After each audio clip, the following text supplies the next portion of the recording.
قرآن میں اتنی ساری آیات ہیں امامت پہ، ولایت پہ، حدیث ہے، کیونکہ ہم لوگ قرآن تو پڑھتے نہیں ہیں، میں تو قرآن پڑھتا نہیں، کیونکہ ہم تو محرومین کے لیے قرآن پڑھتے ہیں صرف۔ زندوں کو ہدایت نہ دے پائے قرآن، وہ مردہ کو کیا ہدایت دے گا؟ ہم مردوں کے لیے قرآن پڑھتے ہیں، اپنے لیے تو ہم نے کبھی کھولا بھی نہیں، اس کو میں کھولوں گا، میری زندگی میں بھی ہے کہ نہیں ہے؟ خدا مجھ سے بات بھی کر رہا ہے کہ نہیں کر رہا؟ جبکہ قرآن کہتا ہے معجزہ ہے آخرت تک کا، مگر میری زندگی میں کبھی کوئی معجزہ نہیں ہو کے دے رہا، کیونکہ میں قرآن سے دور ہوں۔ اتنا ہم پاکستان ہندوستان والے تو لوگ اتنا غلاف میں ڈالتے ہیں مخمل کے کہ اس کو کھولتے وقت بھی انسان کو تکلیف ہوتی ہے۔ ہاں یہ حقیقت ہے، الماری میں سب سے اوپر والی جگہ پر رکھا ہوتا ہے کہ بچے کا ہاتھ بھی نہیں جاتا اس کے اوپر۔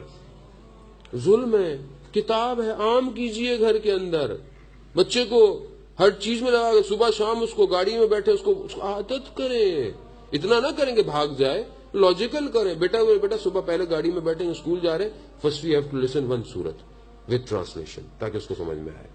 گھر کے اندر اس کو آئی پیڈ میں، موبائل میں اس کو دیں کہ جہاں تم گیم کھیلتے ہو، پڑھائی کرتے ہو، سارے کام کرتے ہو، تو you have to take out the time for the Quran as well as this is the book which is authenticated book only.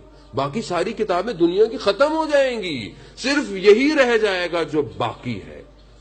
اس کو سکھائیں، بچوں کو عادت ڈالیں، بچوں کو، بچے کو پتہ چلے کہ میری زندگی میں قرآن ہے۔ جب ماں باپ کی زندگی میں قرآن نہیں ہے تو بچے کی زندگی میں کیسے قرآن ہے؟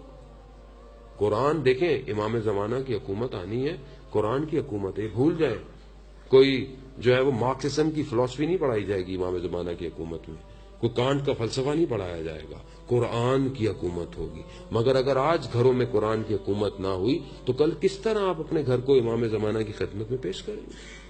کیسے پیش کریں گے امام کو؟